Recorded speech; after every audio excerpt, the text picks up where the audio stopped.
Exam pattern एकदम से change हो जाएगा। हाँ, कुछ चीजें संभव है कि आपके नेगेटिव मार्किंग इसमें इंक्लूड हो, सबके लिए टेट हो सकता है। इस चीज के लिए आपको है कि बहुत ज्यादा आवेदन आ रहे हैं और पद थोड़ा कम होते हैं उसके सापेक्ष, तो इसलिए उसमें टेट भी अनिवार्य कर। आपका जूनियर में भी देखा जाए ना तो 50K प्लस मतलब 50,000 प्लस, अगर इतना भी नहीं कहा जाए तो 60K प्लस मतलब 60,000 प्लस से ज्यादा। हेलो नमस्कार, स्वागत है आप सभी का हमारे चैनल पे और आशा करते हैं कि आप लोगों की तैयारी किसी भी एग्जाम की आप कर रहे हैं बहुत अच्छी चल रही होगी। और आप लोगों के लिए खुशखबरी भी है कि उत्तर प्रदेश में नई शिक्षक भर्ती आने वाली है और बड़े पैमाने पे आने वाली है। तो आज हम इसी की चर्चा करेंगे। देखिए, इसमें कौन कौन आवेदन कर पाएगा इस भर्ती में, मतलब किस किस के लिए भर्ती निकल रही है, बीटीसी वालों के लिए या बीएड वालों के लिए क्या क्या चांसेस इसमें है, परीक्षा पैटर्न में क्या बदलाव संभव है। देखिए, बहुत बड़ी बात है कि परीक्षा पैटर्न में क्या बदलाव होने वाला है जिसकी संभावनाएं बहुत प्रबल हैं। और यूपी टेट नोटिफिकेशन कब तक आएगा इसकी भी बात करेंगे। टीजीटी 2022 परीक्षा कब तक होने वाली है और कितने पदों पर भर्ती आएगी, क्योंकि कयास लगाए जा रहे हैं बहुत ज्यादा कि इतने पदों पे भर्ती आएगी, क्योंकि ऑफिशियल नोटिफिकेशन अभी कुछ नहीं है लेकिन केवल ही अनुमान लगाए जा रहे हैं। तो इन सब पे हम बात करते हैं एक एक करके। पहली बार अगर चैनल पे विजिट कर रहे हैं तो चैनल को सब्सक्राइब जरूर कर लीजिएगा और वीडियो को लाइक कर दीजिएगा। देखिए, हाँ, हम सबसे पहले बात करते हैं। देखिए, आवेदन कौन कौन कर पाएगा। कौन कर पाने का मतलब है कि बीटीसी या फिर बीएड, ठीक है। तो इसमें दोनों के लिए ही भर्तियां आने वाली हैं। आप सभी को पता है कि 69,000 के बाद प्राइमरी में भी कोई एक तरह से कहा जाए तो कोई वैकेंसी नहीं आई है यूपी में 69,000 के बाद। तो इनके लिए भी पूरी भरमार है, बहुत ज्यादा भर्तियां आने वाली हैं। और बीएड वालों के लिए भी मतलब जूनियर में भी काफी अच्छी खासी भर्तियां आने वाली हैं। काफी सारे पद खाली हैं, इसकी हम बात करेंगे कि क्यों पद खाली हैं। आप खुद भी अनुमान लगा सकते हैं क्योंकि सब चीजें अभी अनुमान पे ही चल रही हैं। तो आपको मैं जो चीजें बताऊंगी आप खुद अनुमान लगा सकते हैं कि कितनी भर्तियां आ सकती हैं, ठीक है। परीक्षा पैटर्न में क्या बदलाव संभव है, तो परीक्षा पैटर्न में बहुत बड़ा बदलाव होने वाला है। कुछ चीजें आपको ऑफिशियली भी पता चल गई हैं। पहले बताया जा चुका था कि इसका पहले जो होता था इसमें जैसे प्राइमरी है उसमें केवल जीएस हो गया, जीएस में सभी जितने भी विषय हैं सभी शामिल हो जाते हैं और इंक्लूडिंग उसमें पेडागोजी भी कुछ यहाँ पे कहीं कहीं पे शामिल है, ठीक है। तो उसमें सभी संभव है। लेकिन अब जो 6 के बाद जो आपका सिलेबस है मतलब जूनियर का या फिर आगे का जो आपका सिलेबस है उसमें आपका पहले केवल सब्जेक्ट ही होता था ओनली, ठीक है। लेकिन अब उसका सब्जेक्ट प्लस जीएस इसमें हो गया है। तो बड़े बदलाव ये होने वाले, ये तो हो गया आपका परीक्षा पैटर्न में, ये हो जाएगा कि सब्जेक्ट प्लस जीएस हो गया, ठीक है। सबसे बड़ी बात ये है। फिर उसके बाद ये है कि इसमें हो सकता है, अभी तक ये बात चल रही है कि प्राइमरी, पीआरटी और जूनियर के लिए ही टेट जो है मतलब जो यूपी टेट या फिर आप सी टेट कर लीजिए वो 1 to 5 वाला, इसके लिए आपको क्लियर करना जरूरी है और इसके लिए 6 to 8 वाला, ठीक है, ये है। लेकिन अब संभावनाएं ये भी जताई जा रही हैं कि जिस तरह से अभी अभी आपने देखा बिहार में हुआ है, परीक्षा हुई है तो उसमें टेट कर दिया गया है अनिवार्य, सुपर टेट। किस चीज के लिए, 9 to 10 और 11 to 12 के लिए। इसका सीधा सीधा मतलब ये है कि यहाँ पे जो है छटनी करना चाहते हैं, क्योंकि जो पद होते हैं वो कम होते हैं और जो अभ्यर्थी होते हैं बहुत ज्यादा। तो एक तरह से छटनी भी कह लीजिए कि जो फिल्टर होकर के आएंगे अभ्यर्थी केवल वही बन पाएंगे। तो संभावना ये भी है कि 9 to 10 और 11 to 12 को एक तरह से अलग करके इनका भी यहाँ पे इसके लिए भी तैयार रहिए, इसके लिए भी टेट आयोजित हो सकता है एनईपी 2020 के तहत। जिस तरह से कि आपने देखा बिहार में हो रहा है, बिहार में इसको करवाने का मकसद यही है कि बहुत ज्यादा आवेदन आ रहे हैं और पद थोड़ा कम होते हैं उसके सापेक्ष, तो इसलिए उसमें टेट भी अनिवार्य कर दिया है 9 to 10 और 11 to 12 के लिए। तो वही आपका इस पैटर्न में भी शामिल हो सकता है जो यूपी का परीक्षा पैटर्न है, ठीक है। उसमें 1 to 5 और 6 to 8 के लिए तो बात चल रही है, 1 to 5 के लिए है, 6 to 8 के लिए बात चल रही है। लेकिन अब इनके लिए भी मतलब 6 to 12 जो अगर ये करेंगे 6 to 8 और 9 to 12 अगर अलग अलग करेंगे तो सबके लिए टेट हो सकता है। इस चीज के लिए भी आपको प्रिपेयर रहना चाहिए, ठीक है। और शामिल इसमें भी क्या होगा, आपका सब्जेक्ट और जीएस होगा और पेडागोजी आप सब्जेक्ट की समझ लीजिए, वो शामिल हो जाएगा। उससे ज्यादा कुछ नहीं होता है कि आपका सब्जेक्ट कहना चाहिए, मतलब पैटर्न बिल्कुल चेंज हो जाएगा, कुछ अलग से आएगा।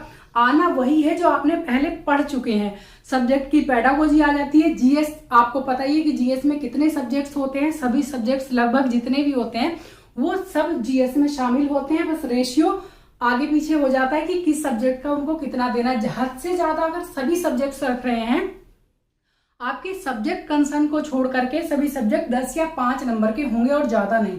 हद से ज्यादा कुछ दे देंगे तो 20 नंबर का दे सकते हैं। जैसे पेडागोजी होती है उसको 20 नंबर का इसलिए कर दिया जाता है किसी भी परीक्षा में, जिससे कि आप बच्चे को समझाकर पढ़ा पाए कि जिस लेवल का उसका माइंड है उसके अकॉर्डिंग आप बच्चे को समझ रहे हैं या नहीं। तो बस पेडागोजी ऐसी चीज है जो कि 20 मार्क्स की हो सकती है। नहीं तो अगर इसमें कुछ भी वो सब्जेक्ट रखते हैं तो 10 या 5 नंबर का केवल होता है और कुछ ज्यादा नहीं है कि लोग बाग आपको डरा रहे हैं कि सिलेबस ऐसे चेंज हो जाएगा और एग्जाम पैटर्न एकदम से चेंज हो जाएगा। हाँ, कुछ चीजें संभव है कि आपके नेगेटिव मार्किंग इसमें इंक्लूड हो जाए, ऐसा भी संभव है, ठीक है। तो सब चीजों के लिए आपको तैयार रहना चाहिए। नेगेटिव मार्किंग से बचने के लिए आपको क्या करना है ये आपको पता होना चाहिए। ज्यादा से ज्यादा प्रैक्टिस और रिवीजन जरूरी होता है नेगेटिव मार्किंग से बचने के लिए। तो आपकी देखिए नेगेटिव मार्किंग अब तक नहीं थी, लेकिन अभी भी हो सकता है कि संभव हो जाए। जैसा कि देख रहे हैं कि बहुत ज्यादा आवेदन होते हैं और सीटें कम होती हैं। जैसे कि आपने देखा है कि बिहार में है, जबकि बिहार जो है उत्तर प्रदेश से कम है जनसंख्या में, लेकिन फिर भी आप देख रहे हैं कि कितने आवेदन वहां पर आते हैं। ऐसा नहीं कि बाहर वाले आवेदन ज्यादा है, वहां के भी बहुत ज्यादा हैं। तो इसीलिए उत्तर प्रदेश में भी ये चीजें, मतलब टेट के लिए भी आप तैयार रहिए और नेगेटिव मार्किंग के लिए भी। इसमें ऐसा नहीं कि आप लोग फिर उल्टे कमेंट करने लगे, नहीं जी मैं तो, ये कोई नेगेटिविटी नहीं है, ये पॉजिटिविटी है कि आप लोगों को अगर नेगेटिव मार्किंग आपके लिए है तो दूसरे अभ्यर्थी के लिए भी है। ऐसा नहीं है कि केवल आप ही के लिए। अगर आप सोच रहे हो कि केवल हम ही नेगेटिव मार्किंग में एग्जाम देंगे तो सभी देंगे, अगर होता है तो, ठीक है। ये चीजें संभव हैं दोनों, तो इनके लिए भी आपको तैयार रहना है एग्जाम पैटर्न में, क्योंकि एनईपी 2020 के तहत कुछ चीजें इसमें लाई जा सकती हैं।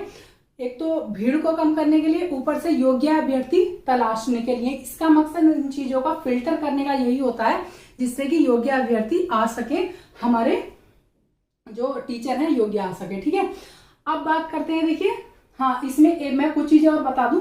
जैसे पीआरटी में आपका खाली जीएस शामिल कर लीजिए, उसमें मैथ्स भी आएगा, क्योंकि आपको सभी सब्जेक्ट्स पढ़ाने होते हैं पीआरटी में।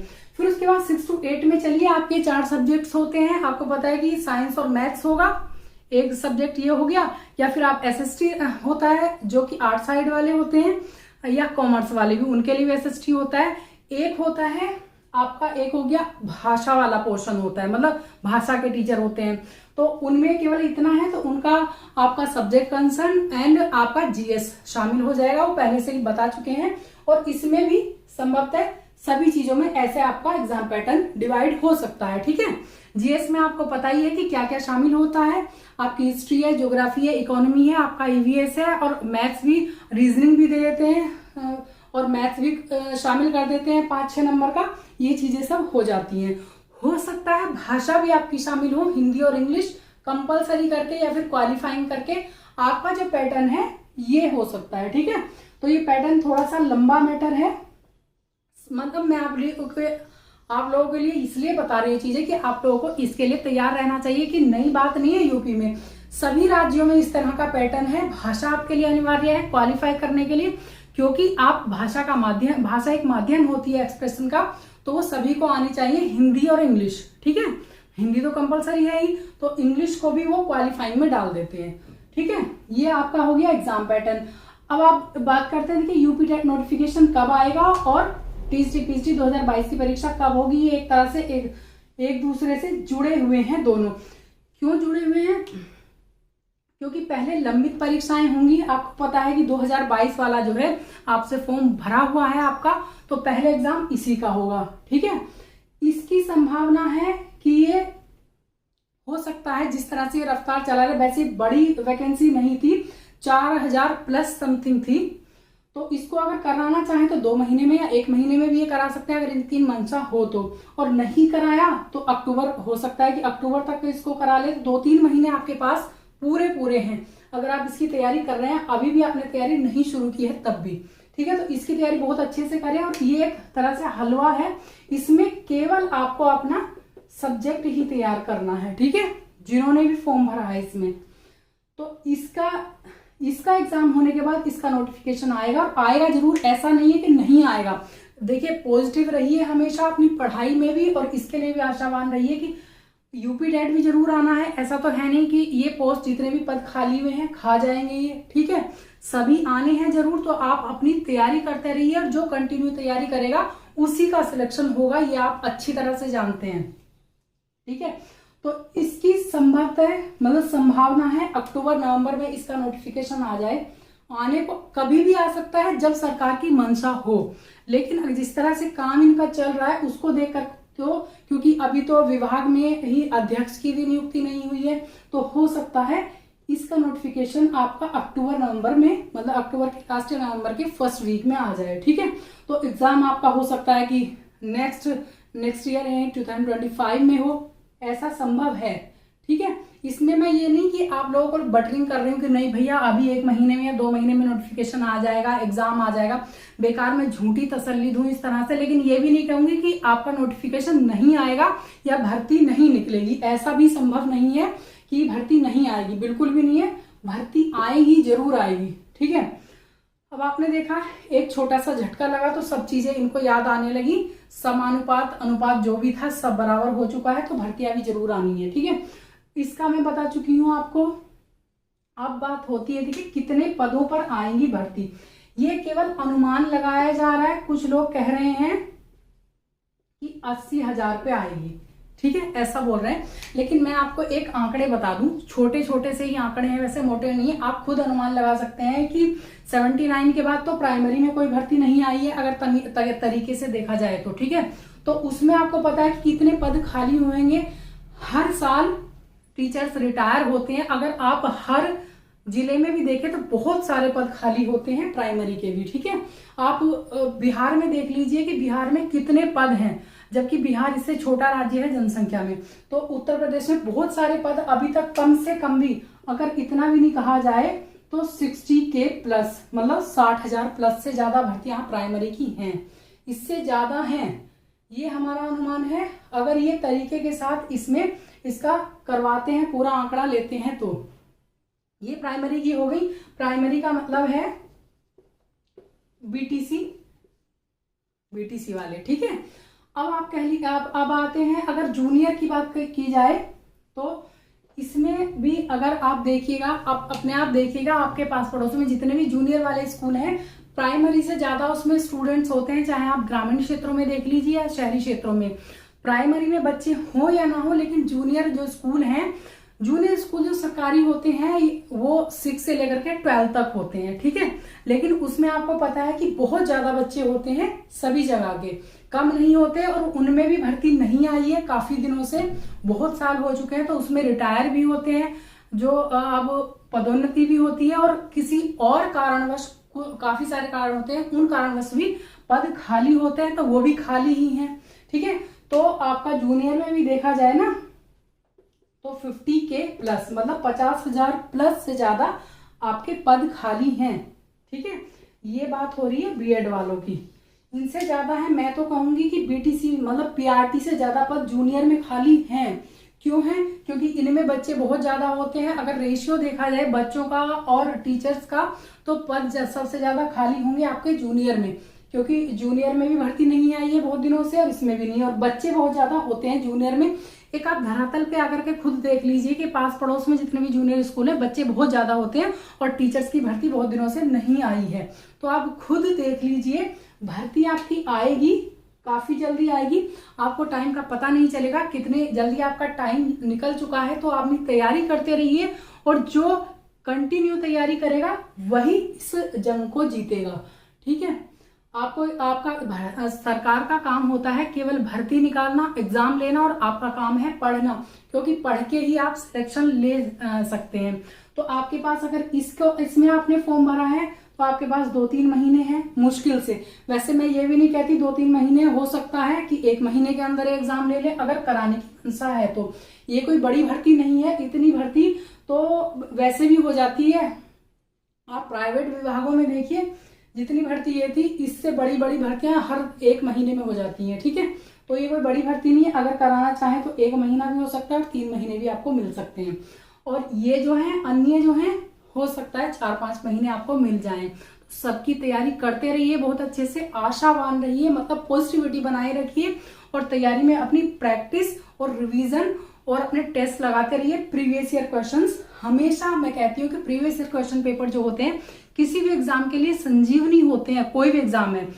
और देखिए एक बात और है, अगर आप पीआरटी में भी टीचर बनना चाहते हैं, यूपी में भी या अदर स्टेट में भी, तो अब जो आपका सीटेट आ रहा है उसकी तैयारी बहुत अच्छे से कीजिए, तभी आप टीचर बन पाएंगे जब आपका सीटेट या फिर टेट क्लियर होगा, ठीक है। तो अपनी सीटेट की भी तैयारी बहुत अच्छे से कीजिए और जो अन्य एग्जाम है इनकी भी तैयारी में आप लगे रहिए। आशा करती हूँ कि आप लोगों को चीजें समझ में आ गई होंगी, तो अपना टाइम वेस्ट मत कीजिए इधर उधर। भर्तियां जरूर आई हैं, तैयारी अपनी करते रहिएगा। और अगर आप टीजीटी पीजीटी इंग्लिश की तैयारी कर रहे हैं तो हमारे चैनल से जुड़े रहिएगा। और अगर कोई टॉपिक पे आपको वीडियो चाहिए TGT PGT UP TGT PGT English पे, तो आप कमेंट के माध्यम से हमें बता सकते हैं, उसी टॉपिक पे हम वीडियो लेकर के आएंगे। वीडियो देखने के लिए थैंक यू सो मच, जुड़े रहिएगा हमारे चैनल से।